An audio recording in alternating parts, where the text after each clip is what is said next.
Hello and welcome to the state semifinals edition of Southeast Ohio Sports Talk. I'm Ben Spicer, sports reporter here at the Portsmouth Daily Times, joined alongside sports editor Kevin Cawley and our special guest Hunter Staggs, as always. And we've got Wheelersburg just 2 games away from taking home the state championship with that win over Johnstown Monroe last week. Their next opponent is going to be Madison Senior. Now, the Mohawks hail from Middletown, and we're going to touch on them and give you an in-depth look at them, of course. With Cold Grove being eliminated last week 28-7 by Nelsonville York. Wheelersburg is the lone team in our area standing, and we kind of figured that at the start of the season. Now it's come to reality. Just looking at this matchup, though, it's kind of got a David versus Goliath feel to it. You look at Wheelersburg, a team that's been there and done that, so to speak, won state championships, been in the state semifinals game many times. We'll touch on that a little bit later. But this is all new to Madison Senior. They've never been at this point. This was their first time they've ever been to the playoffs. And they've won 3 games, and now they find themselves in the state semifinals. So it's crazy to think, just looking at these 2 teams, they're at different points in their school history, so to speak. Kevin, what do you think about that? It's going to be another great week of Ohio high school football. You know, like we talked about, Madison is predominantly a run program. I mean, to defeat. And then going through Anna and Cincinnati Hills Christian Academy, those were 2 programs that a lot of people thought would be on the stage. I personally thought Wheelersburg would be playing CHCA in the state semi. So Madison Senior, even though it's their first time at this stage, they're definitely no slouch. They've beaten some, traditional powers in the Division 5 ranks. Wheelersburg. I mean, that's what they've done all year. I said if they beat Johnstown Monroe by more than 2 touchdowns, you have to take them seriously as a state championship contender. Well, they put a ranked clock on for a long time in the second half on Johnstown Monroe. So yes, they're definitely a state top contender. If you don't believe that, I don't know what to tell you, because I mean, this team is deep at every position, and I think they showed that against Johnstown Monroe, who is outstanding with 2 guys who've gone over 1,000 yards rushing. I mean, in Bryce Broad, you had over 2,000 and over 7.3 yards per carry to enter the game. I mean, it says all you need to know about what Berg has done this year and their attention to detail in every facet. Yeah, I know one thing we touched on was them trying to shut down that run game. Second play of the game, Johnstown Monroe tries to sneak in a halfback pass. It's intercepted by Xander Carmichael, and it all goes downhill from there. I know, Hunter, you were at the game. Yeah. It really seems like things escalated quickly there. It did. It really did. And then it just started getting colder and colder. I think that might have had a little impact on the game. Yeah. Wheelersburg, they're used to going deep in the playoffs, and as always, the farther football season goes by, the colder it gets. So they're used to that type of environment. And then when you look at Madison, how they got here, I know, Kevin, you kind of touched on it. They defeated A&F 14-10 at home in their opener, beat Cincinnati Hills Christian Academy. That one was kind of a surprise, as you said, 35-27. And then they steamrolled past previously unbeaten 12-0 West Jefferson 42-7. They forced 6 turnovers in that game, and they just absolutely dominated from start to finish. It's just crazy to think. Some names to know for Madison: Cameron Svarta, a running back who has come up big time for the Mohawks in the postseason. He had 195 yards rushing and 2 touchdowns on the ground in the big win over West Jefferson in the regional final. Also has 3 interceptions on defense. He's going to be tasked with a job of running football on Wheelersburg's tough run defense, then playing defense and trying to shut down Tanner Holden, who had 2 touchdowns last game and a couple big gains. So that's going to be fun to watch from Cameron Svarta. As for their quarterback, Mason Whiteman, who also plays defensive back, he had 81 rushing yards and a touchdown, including a 97-yard interception return touchdown in that last game. As we mentioned, the Mohawks forced 6 turnovers in that contest. Tyler Baumgartner, a senior running back who's a nice compliment to Svarta on the ground, and an offense that likes to pound the football, the Mohawks. And they also have some pretty good players on defense. We talked about Whiteman and Svarta, Cole Pelgin and Tanner Lamone. They're defensive menaces, so to speak, for the Mohawks. Pelgin has 15 sacks this season, while Lamone has 8.5. We saw Johnstown Monroe get to Trent Salyer several times, so that's something to keep an eye on, is how the offensive line can hold up against this pass rush from Madison Middletown. As for offensive and defensive philosophies, you look at Madison, they like to run a triple option. I mean, they're really similar to Johnstown Monroe and their philosophies, as well as Jackson. Wheelersburg, of course, played against Jackson. That was their toughest game. It was still kind of a blowout. The Ironmen run that wing T offense, and then we saw last week Johnstown Monroe with a triple option from the I formation. It looks like, from what I've seen on film, that the Mohawks run a variation of the wing bone So they've got the fullback behind the quarterback. They've got a running back offset to the right or the left of the fullback, and then they've got the other running back on the wing, almost like a wishbone, but they motion that running back in from the wing, and it kind of causes some confusion with the motion on the line of scrimmage. So that's fun to watch. We'll see how Wheelersburg answers those counter sweeps, triple option runs, because their quarterback can also run. But man, they sure did shut down Johnstown Monroe's option attack last week. Yeah. They did. And defensively, Wheelersburg, they've got to stop the run, of course, because Madison Milltown, they've only thrown 40 passes all season. We were talking about this before we did the show. Tanner Holden has 20 touchdown catches. Yeah. Madison Milltown has only thrown 40 passes all season. That's a crazy stat to think about. Mm-hmm. And on the defensive side of the ball for the Mohawks, they're very aggressive. They'll try and attack Wheelersburg, as evident by their 6 turnovers forced last week against West Jefferson. So I did get the chance to talk with a member of the Tri-State Football website. That's a great website. You guys got to check it out, tristatefootball.com. They cover Eastern Indiana, Northern Kentucky, and Southwestern Ohio high school football. And they do a great job of it. I got a chance to catch up with Greg over there at Tri-State Football, so let's see what he had to say about this matchup for the Madison Middletown aspect of things. It's an interesting situation right now because when Steve Pop took over as head coach there, he's a graduate of the school, and somewhere in the 90s he graduated from there, but they were a very downtrodden program. In the one way that they realized that they could stay in games was by running the football or in the triple option. It's a three-headed monster back there. Cameron Sparta leads the way. He's got 1,800 yards rushing this season. He's a real good back, just a junior, which is really cool. But that whole thing was they wanted to keep the ball out of the hands of the other teams, and they've been able to do that. And I know a lot of question that people have had around here is looking at the schedule. I know they lost to a team that finished 1-9, but they were Division III. Can you talk a little bit about that? Do you know anything about that?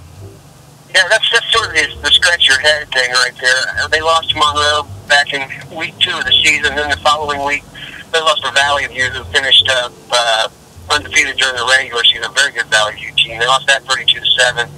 Then they beat a bunch of teams. In years past they would have never beaten, like a Carlisle and Oakwood, Milton Union, and they ran those scores up pretty big on those teams. This is a Mohawks team that is very interesting because they come at you in all different kinds of ways. They've won 3 games in this tournament. They're playing loosey-goosey. They're playing with house money, and they just don't seem to care. In fact, the irony of this whole thing of Madison being in the playoffs at this point is this was supposed to be CHCA's year. Coldwater, who was in Region 20 for years and years and years, and CHCA could never get past him. Well, 2 weeks ago, they couldn't get past Madison, and it was an interesting game, and I talked to athletic director Eric Taylor over there at CHCA, and he was the head coach at CHCA for a lot of years before he was the athletic director. He's going, I wish we could have this game back. It's one that they let get away, but in the other words, Madison did the little things to win. They turned around and did that again last week against West Jefferson, a West Jefferson program that's very, very good in Region 20 and has been for a lot of years. And 6 turnovers. That's the thing about this Mohawks team. You get a turnover, or they get a turnover, they will take advantage of it all the way through. They got 6 of them last week against West Jefferson, including a pick 6, 97-yard pick 6 by Mason Whiteman, their junior starting quarterback and defensive back. He's got 5 picks on the season. So, they play a lot of guys both ways, but they got some size up front. Not a deep team as far as guys on the sidelines, but the guys that they do have playing are pretty doggone good. I mean, they're level 1 tier players, and but what I'm seeing around here, and I'm sure you guys probably see it there, there's not a lot of depth on any of these teams. There's not a team that you look at and go, oh yeah, they look the part of a state champion. This Madison team's got some pieces, but I just don't know. Do they? I mean, we're talking about schools even in Division I. I just don't have any of them I can put my finger on and say, oh yeah, they look the part of a state champion. But this team's got some good pieces for it. And I know you kind of touched on Cameron Sparta there a little bit. What kind of offense do they run? It looks kind of like on film like a wing bone. And then can you talk a little bit about the defensive philosophies from Madison as well? Yeah, they run a triple option, and it starts with their quarterback, Mason Whiteman. He's they're not going to throw the ball. In fact, when they throw the ball, it looks ugly. They've only got 18 yards passing in this whole tournament, so no yards passing the last 2 weeks. So They threw a pass in the second round game against the HCA, and it was early in the game, and it was just, oh my gosh, it was Katie by the kitchen door. That was ugly. So, but yeah, then they've got a couple of backs. Mason Whiteman, the quarterback, Cameron Sparta. Sparta is a workhorse. He's had half of their yards rushing in the last 2 games, more than half, and he's more of a scat runner. If he gets to that initial line, he's tough to bring down. Real good kid. He exemplifies what everybody is on this program, and that's just happy to be there, happy to play for this coach. The coach is a little left to center in a good way. I think the team sort of picks up on that, and they sort of get that persona as well. And so they run that triple option, but to be quite honest with you, Sparta's the real deal. Baumgartner's the other guy. He's got 1,100 yards rushing as well. So they do a good job getting out on the perimeter and spreading the field, even though they don't run the football. Those 3 guys there, Whiteman, Baumgartner, and Sparta, they give you different looks, and which really keeps defenses off balance. And defensively, the Mohawks they just bring the house when they can. Cole Pelgin, the junior's got 15 or so sacks on the season. And there's a couple other guys that's really like, a lot of guys play both ways. Sparta and Whiteman, both in the defensive backfield, both come away with a lot of interceptions. They get a lot of teams down, and a lot of teams have to pass against them, so they do pretty well in that regard. Tanner Lyman, 8.5 sacks. Max Evans, who we haven't talked about, real good sophomore season, and he had double-digit sacks as a sophomore. Only a junior, got 5.5 sacks this year as well. So for the most part, it's their front 7. It's actually, even on their outside rush guys, they can bring a lot of heat and, again, force a lot of turnovers. Actually, Max Evans is up to 7.5 sacks. He's got a couple here in the playoffs. But, yeah, for the most part, this is a team that likes to pin their ears back, get after the quarterbacks, and they've done a great job in that regard as far as putting pressure on the opposing offenses and getting into positions where they can force some things to happen on their own end. Well, hey, Greg, I really appreciate your time, and it sounds like this is going to be a really great game. I know we're down to the state semifinals, so it's going to be fun to look out for. All right, well, Wheelersburg, when you look at this, they're trying to get over the hump, so to speak, because they're 1-5 in state semifinals games. 1981, they lost to Nelsonville, York, 14-0. 1989, they lost to Versailles, 15-7. 1991, they lost to Springfield Catholic Central, 28-13, and in '94, they lost to Valley View, 24-7. That was when they were all Division IV. Is that correct? I'm bad with my Roman numerals. No, you're right. You got it. 1998, as a member of Division V, they lost to Versailles, 14-7. And in 2015, of course, that loss to Coldwater, 36-6. So the Pirates are trying to get over the hump. Do you think they can do it, guys? I've got Wheelersburg. They're a run-heavy team. Madison Middletown, of course, we've talked about it. I think that you can't be one-dimensional and beat Wheelersburg this year. You just can't do it, especially because their strength is defending the run. So I've got the Pirates. Yeah, I've got Wheelersburg by 4 touchdowns. They not only do an excellent job of stopping the run, but you mentioned the pass rush on Trent Sayers and how Johnstown Monroe can, and even before that, Columbus Academy got excellent pressure. Well, they've proven that if their shotgun attack isn't working, where they go 3-4 wide, I mean they can go right down your throat and pound you with the run game. Go to good old hat-on-hat football and do it that way too, because they've got the bodies for that. They've just got an outstanding offensive line that is gritty and determined, and they can rotate 8 to 10 deep on both sides of the lines, and that's really critical. As in high school football, teams are lucky to have 6 or 7 linemen like especially that. around here. Yeah, and Berg has 2 units full of them, and behind that, you could arguably say that's a starting caliber guy on a Division 5, even Division 4, even Division 3 football team. I don't see any way Wheelersburg's going to lose this game because they're going to find a way to win. Yeah, even if they win this game, you're 2-5 state semifinal games, but in the state finals, 1989, they beat Warren John F. Kennedy 14-7. They're 1-0 in state final games. So, I see that mark. I see them not only win the state semifinal, but whether they play Pemberville Eastwood or they play Canfield Southridge, I think they'll win that one too. Wheelersburg's just got a ton of depth, and that's really hard for Division 5 teams to compete against. But not only do they have a lot of depth, they have the right mental components as much as physical, because they're great, athletic, just fly the football, make pops, and they're just mentally focused. I don't see anything stopping Wheelersburg and even Pemberville or Canfield Southridge. Hunter, who you got in this one? I know you picked the Johnnies last week. Yeah, I'm a little upset about that one, but they definitely played a tough Wheelersburg team. And once again, like I said last week, Wheelersburg has a depth chart as deep as the Ohio River. I'm going to stick by that, and I'm going to say it again. They definitely did the rotations in and out all the time last Friday night, whenever I was there. They definitely, their run defense is really crazy. It's really hard to get some fullbacks and running backs past them. I know whenever we played them, Garrett, they didn't put up a fight. Wheelersburg, they put up a fight. It was crazy. They did good.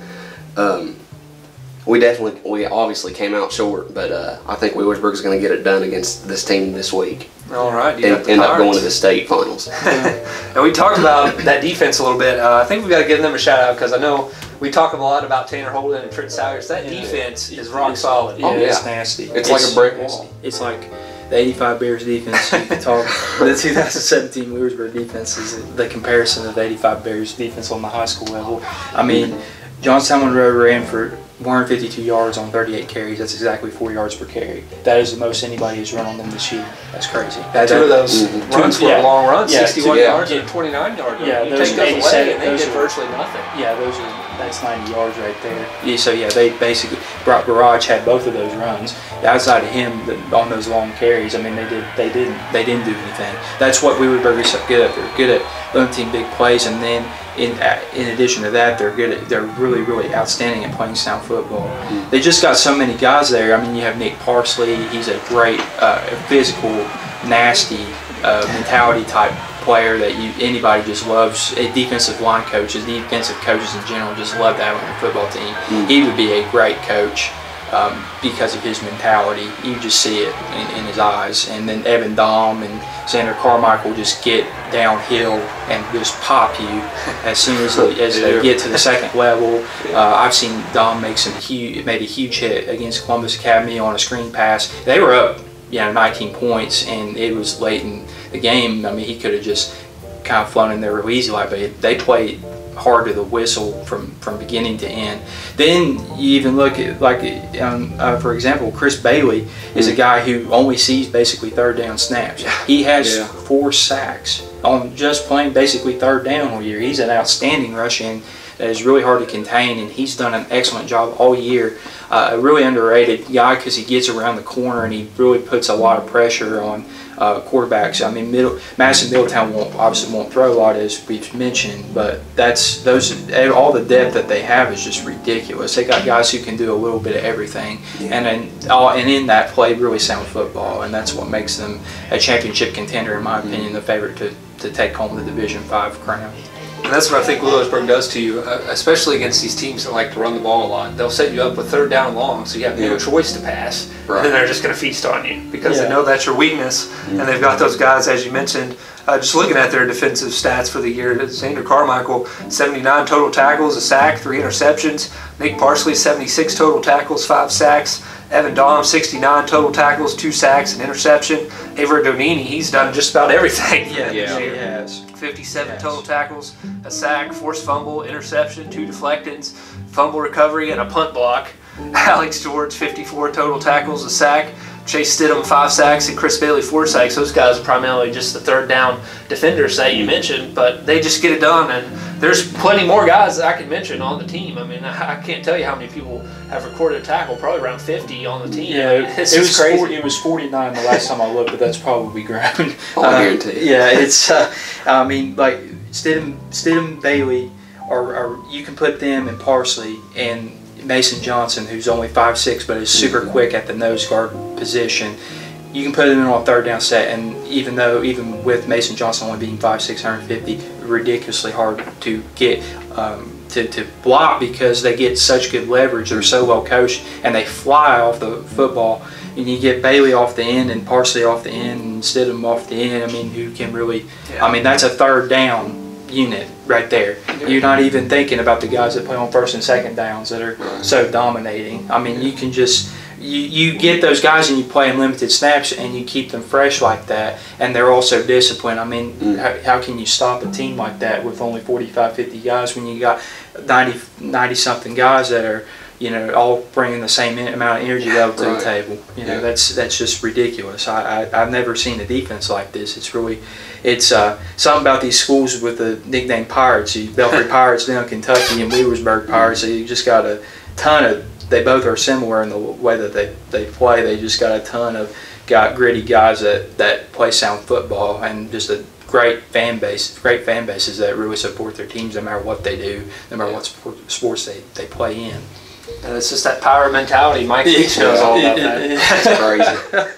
But hey, we hope you guys enjoyed this episode of Southeast Ohio Sports Talk. Special thanks to our special guests, Jordan Holland and Hunter Staggs, for joining us once again. And make sure you check out that event on December 2nd over at the complex at eSports. It's going to be fun. I think me and Kevin are going to go out there to cover it. Yep. For Kevin Cawley, I'm Ben Spicer as well. Thank you guys so much. Make sure you share and let us know what you think. You're watching Southeast Ohio Sports Talk.